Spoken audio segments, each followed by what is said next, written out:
Hello, সকলে কেমন আছেন? আশা করছি সকলে খুবই ভালো আছেন।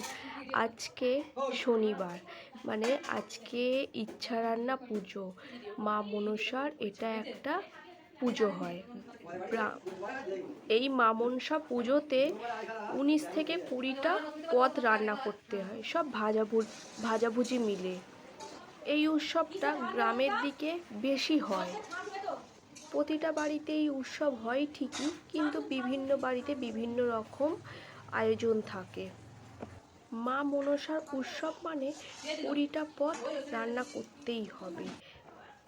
এই উৎসবটা সেপ্টেম্বর মাসেই করতে হয়।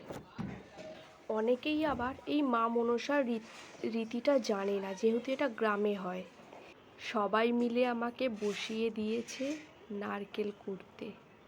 নারকেল কোড়াটা তো হয়ে গিয়েই ছিল, সেটা ভিডিওতে আমি নিয়ে আসতে পারিনি, কিন্তু নারকেল কাটছি। ভাই এত পরিমাণে বকাচ্ছে। এখানে আলু ভাজা হচ্ছে, বৌদি ভাই আলু ভাজছে কড়াইতে আর কাঠের উনুনে। আপনারা দেখতেই পাচ্ছেন, মনে হচ্ছে সব আলুগুলো যেন খেয়ে নিই। আমার আলু ভাজা খেতে খুবই ভালো লাগে। কাঠের চুলোতে কিন্তু রান্না করা অতটা সহজ না।